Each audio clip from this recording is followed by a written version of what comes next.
Donc Nico, on est ici à Manicourt. Comment s'est passée cette démo aujourd'hui?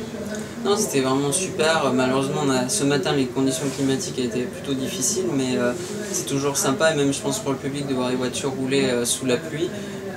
Non, c'était fantastique, l'ambiance c'est assez spécial quand même, côté français, de conduire une Renault à Manicourt, donc non, c'était vraiment super. Alain, j'imagine beaucoup de fierté à voir Nico dans le baquet de la Formule 1. Ah oui, beaucoup de fierté, beaucoup d'émotion. Bon, la fierté, c'est vrai d'abord parce que c'est son parcours. Moi, je suis fier du parcours qu'il a pu effectuer depuis quelques années parce que c'était pas évident. Il a commencé tard, bon, les études, etc. Donc, il est en train de rattraper vraiment le temps perdu. C'est vrai que c'est une première consécration d'une certaine manière de l'avoir donné, Renault lui a donné l'opportunité de faire ce roadshow qui peut, j'espère pour lui, déboucher sur d'autres essais encore plus précis. Et puis oui, beaucoup d'émotions parce que ça me ramène 30 ans en arrière quand j'ai commencé la F1 et tout ce qui s'est passé depuis, le fait de directeur d'équipe, etc. Donc c'est un peu toute la F1 française aussi qui est retranscrite. Et puis c'est vrai que ça fait plaisir de voir les gens qui ont beaucoup de plaisir de voir de nouveau un cross dans une Formule 1. Donc, on a effectivement vu beaucoup d'engouement par rapport à vous, mais aussi par rapport à Nico.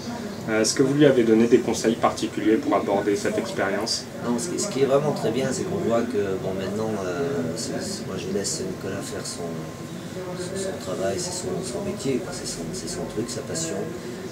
Il n'a pas vraiment besoin de mes conseils. Moi j'ai arrêté il y a 17 ans la F1, même si je connais bien les choses, j'essaye d'être un peu en arrière parce que bon, il a acquis maintenant tout ce qu'il fallait pour faire son métier par lui-même, plutôt de lui donner des conseils au niveau de l'entourage, au niveau de ce qui peut se passer en dehors de la voiture, plus pour lui dire fais attention à ci, fais attention à ça, ou fais attention à telle ou telle personne, sinon le reste c'est lui qui gère. Mais c'était très important de voir l'engouement qu'il y a aussi pour lui parce qu'il est un pilote reconnu maintenant. C'est ça qui fait plaisir. Alors Nico, qu'est-ce qui t'a le plus impressionné dans cette voiture?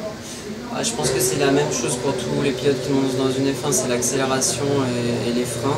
Parce que je dirais qu'on a l'habitude de conduire des voitures, mais quand on commence à conduire des voitures de plus en plus puissantes, elles sont souvent de plus en plus lourdes. Et là, on se retrouve avec une voiture qui pèse en gros 500 kg à vide et qui a 800 chevaux. Donc c'est sûr qu'elle a un potentiel d'accélération et de freinage très très important. Et là, j'ai pu me faire une petite idée sur le mouillé, mais je pense que sur le sec, ça sera encore autre chose. On espère que ça le sera un peu, c'est ça.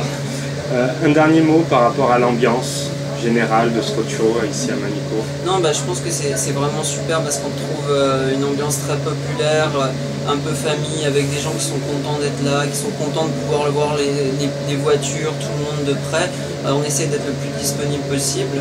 Et non, c'est super, je trouve que voilà, il faut encourager ce genre d'événement pour que le sport auto redevienne quelque chose de très populaire en France. Merci à vous deux, passez une bonne fin de journée. Merci. Au revoir.